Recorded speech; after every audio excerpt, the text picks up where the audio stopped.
Magandang araw! For today's video ay magmumultiply tayo ng fractions at mixed numbers. Okay, ito yung examples natin. Number 1, 4/5 times 3/7. Sa pagmultiply ng fractions, ang gagawin lamang natin, imumultiply natin yung numerators at imumultiply din ang denominators. Then, isisimplify natin yung answer if possible. Okay? Sagutin natin ito. Imumultiply natin yung numerators.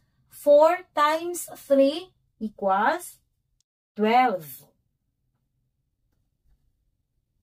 At imumultiply din natin yung denominators. 5 times 7 equals 35. Ang answer ay 12/35. Itong 12/35, nasa lowest term na ito kasi yung numerator at denominator ay wala ng common factor maliban sa 1. So, eto na yung answer.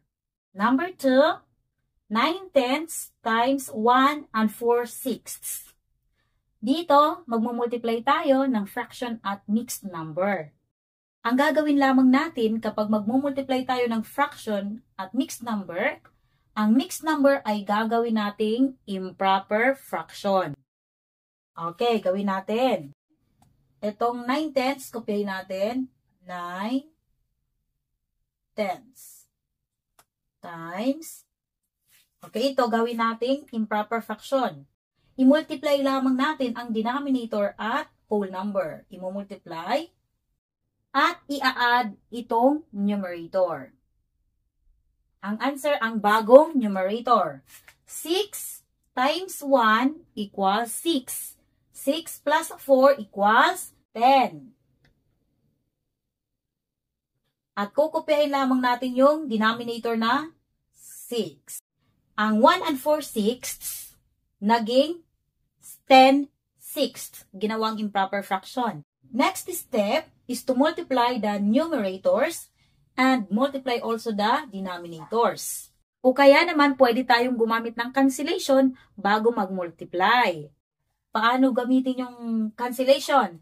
Titingnan natin yung numerator dito at denominator dito kung meron silang GCF.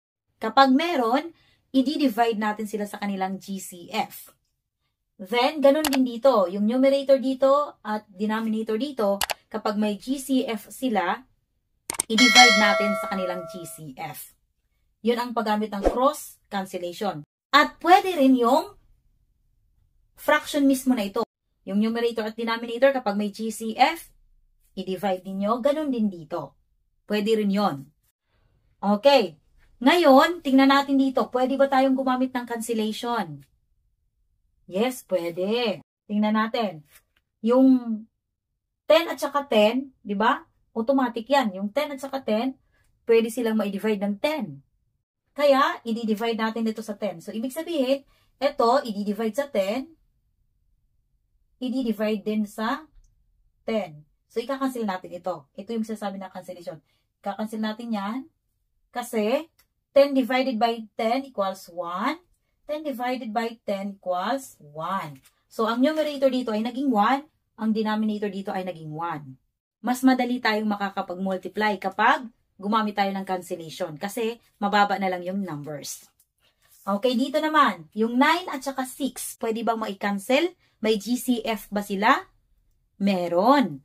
Ang GCF ng 9 at 6 ay 3. So, i-divide natin sa divided by 3 divided by 3. 9 divided by 3 equals 3. So, ika-cancel na natin itong 9. Then, 6 divided by 3 equals 2. Ika-cancel natin yung 6. Ayan. Okay, ito na yung bagong numerator dito. At ito naman yung denominator dito. Ngayon, pwede na tayong mag-multiply. I-multiply natin yung numerators.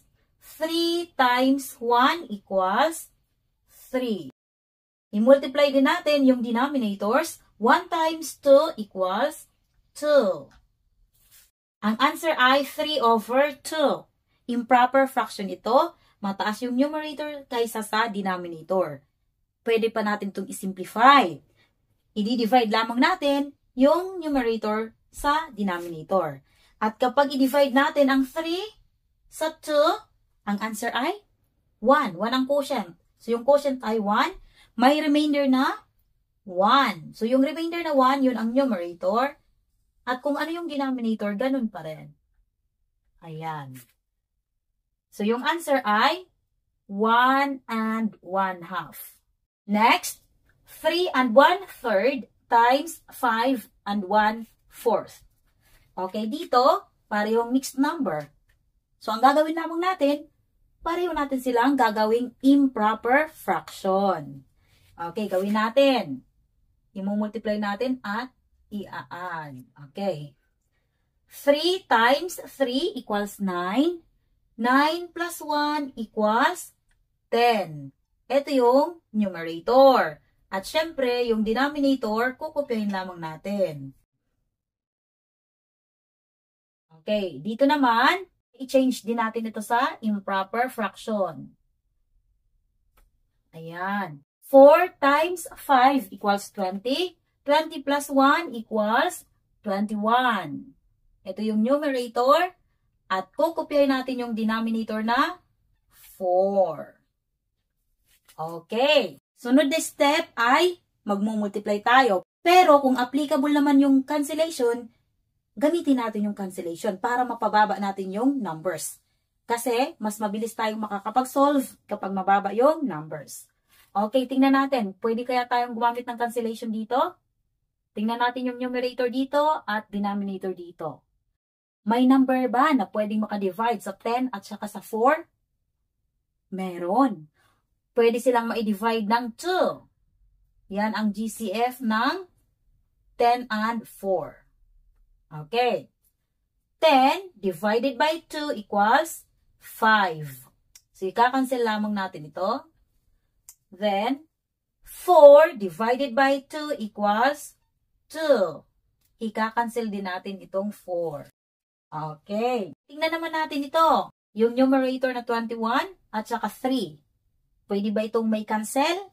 May number ba na pwedeng makadivide sa 3 at 21? Meron. Pwede silang may divide ng 3. Kasi yung 21, pwedeng may divide ng 3. At syempre, yung 3 ay pwedeng may divide ng 3. Okay. 21 divided by 3 equals 7. 3 divided by 3 equals 1. Okay, kakancel lamang natin ang mga ito. Okay, cancel. Okay, eto na yung bagong numerators at eto naman yung bagong denominators dito. Imumultiply na natin. 5 times 7 equals 35.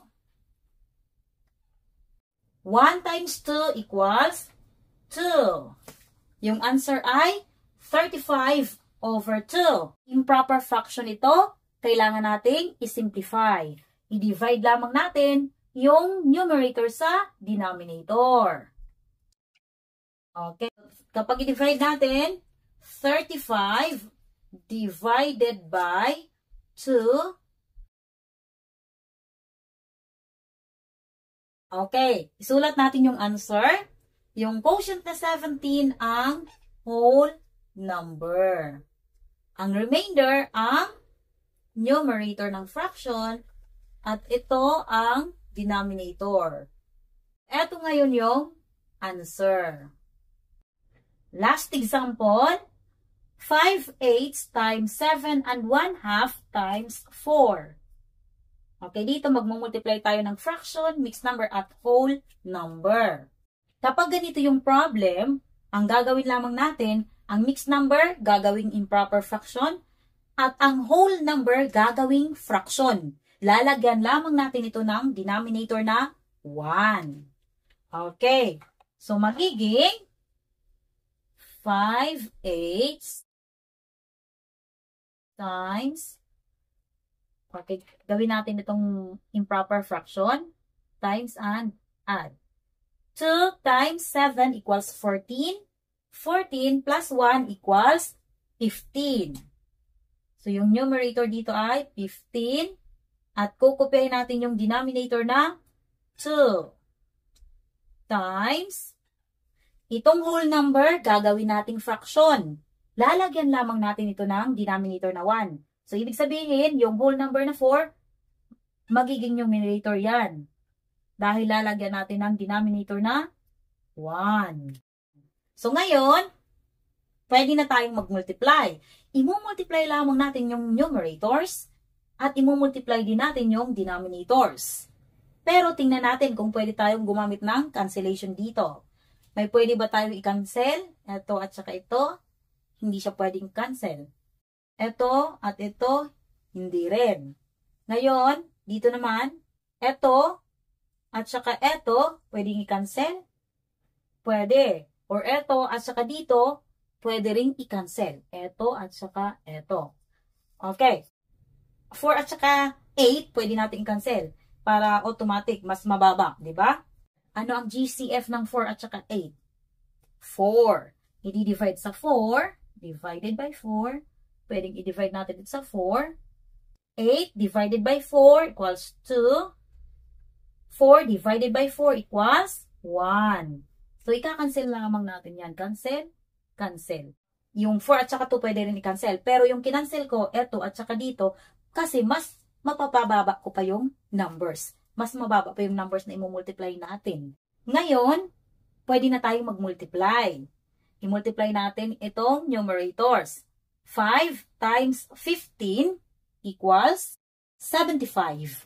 75 times 1 equals 75. Okay, 75 yung numerator. At ang denominator naman, 2 times 2 equals 4. 4 times 1 equals 4. Okay, yung answer ay 75 over 4. Improper fraction ito, mataas yung numerator. Sa denominator, kailangan nating i-simplify. I-divide natin yung numerator sa denominator.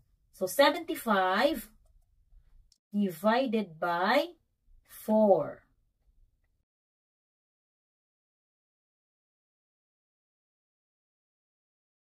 Ngayon, isulat natin yung answer.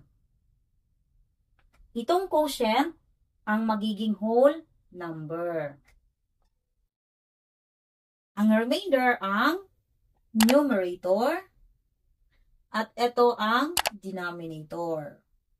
Ang answer ay 18 and 3/4.